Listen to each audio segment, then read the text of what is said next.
Selamat pagi, Nak. Salam sehat untuk kita semua. Masih bersama dengan saya, Mem Ida Sinaga. Ingat, sebelum mulai pembelajaran, mari kita berdoa dulu ya, Nak. Doa dimulai.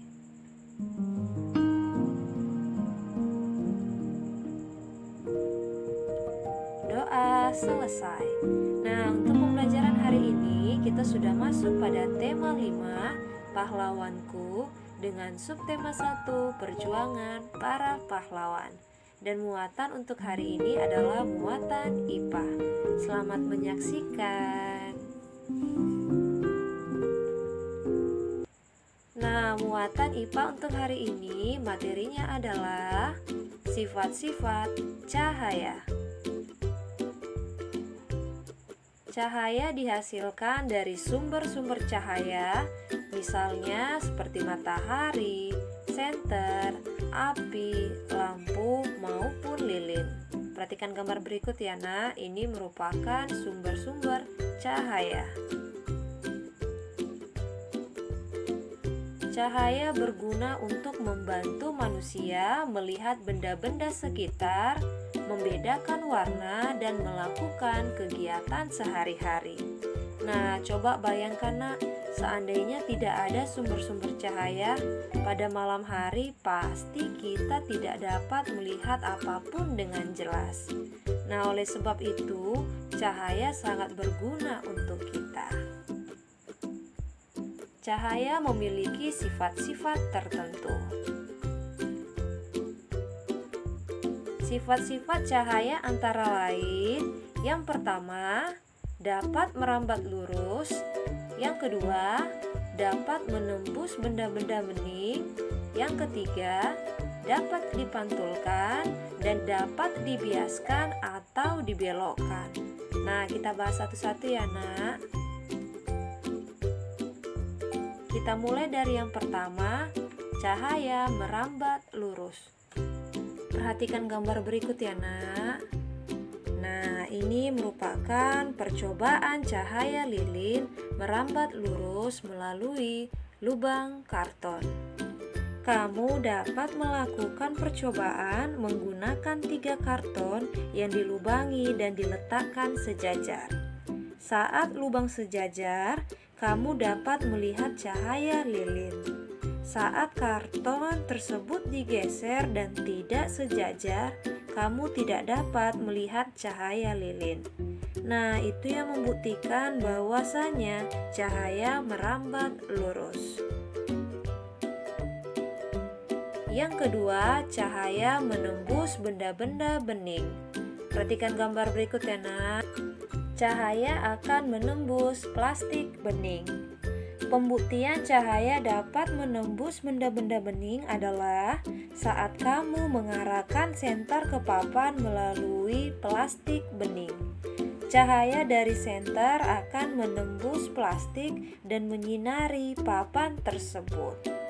Nah, bisa juga, Nak, kita menggunakan botol bening.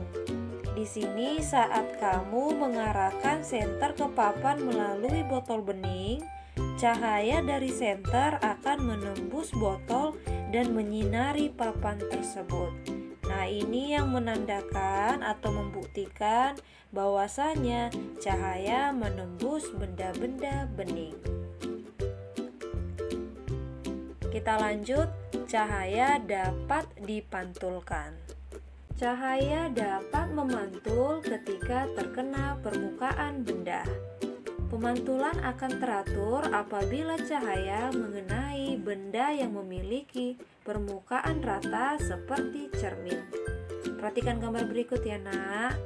Nah, cermin dapat memantulkan cahaya. Kita lanjut. Cahaya dapat dibiaskan atau dibelokkan. Contoh penerapan pembelokan cahaya adalah saat kamu melihat bayangan dasar kolam yang lebih dangkal. Contoh lainnya adalah saat kamu melihat pensil yang terlihat patah dan lebih besar saat dimasukkan ke dalam air. Perhatikan gambar berikut ya, Nak. Pensil terlihat patah saat dicelupkan ke dalam air. Nah, ini yang membuktikan bahwasanya cahaya dapat dibiaskan ataupun dibelokkan. Nah, kita lanjut. Penguraian cahaya. Selain 4 sifat cahaya yang telah kita pelajari tadi, cahaya juga memiliki sifat yang dapat diuraikan.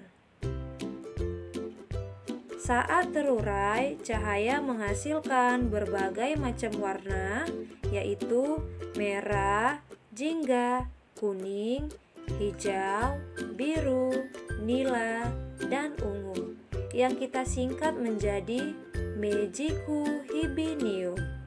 Ulang ya nak, Meiji-ku Hibiniu. Nah, Meiji-ku Hibiniu merupakan singkatan dari merah, jingga, kuning, hijau, biru, nila, dan adalah ungu. Ya nak, jadi merah, jingga, kuning, hijau, biru, nila, dan ungu bisa kita singkat menjadi Meiji-ku Hibiniu. Nah, dengan kata-kata itu lebih gampang untuk kamu ingat kan nak? Contoh penguraian cahaya yang dapat kita lihat di kehidupan sehari-hari adalah pelangi.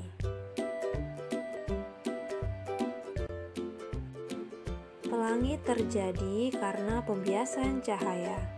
Cahaya matahari yang melewati sebuah tetes hujan akan dibiaskan melewatinya. Nah, proses pembiasan ini yang memisahkan cahaya putih menjadi warna spektrum.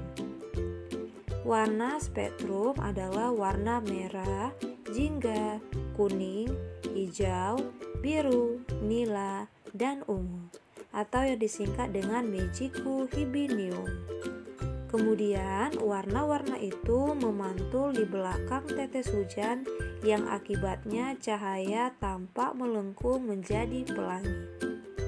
Jadi sebenarnya cahaya putih yang bisa kita lihat ternyata tersusun dari berbagai macam warna, dan warna-warna tersebut dapat diuraikan atau dipecah-pecah. Penguraian cahaya putih menjadi berbagai macam warna disebut dengan dispersi. Perlu kamu ketahui, pelangi tidak selalu dapat dilihat saat hujan turun saja loh nak. Alasannya karena posisi kita berdiri akan menentukan bisa atau tidaknya kita melihat pelangi. Agar dapat melihat pelangi dengan jelas, saat hujan kita harus berdiri membelakangi matahari. Posisi matahari juga tidak boleh terlalu tinggi. Apabila terlalu tinggi, kita tidak akan bisa melihat pelangi sama sekali. Makanya kemungkinan terbesar pelangi akan terlihat yaitu saat turun hujan di pagi ataupun sore hari. Nah, sekarang kita masuk pada tugas. Yang menjadi tugas untuk hari ini ada 3 soal ya nak. Untuk soal yang pertama, contoh peristiwa yang menunjukkan cahaya dapat diuraikan adalah terjadinya. Soal yang kedua, tuliskan sifat-sifat cahaya. Dan untuk soal yang nomor 3, pensil terlihat patah saat dicelupkan ke dalam air merupakan contoh sifat cahaya dapat. Nah, soalnya jelas kan nak? Sangat mudah. Kerjakan dengan baik dan benar ya nak. Selamat mengerjakan. Nah, pembelajaran kita selesai sampai di sini. Ingat ya nak, tetap semangat dalam belajar. Jangan lupa jaga kesehatan. Salam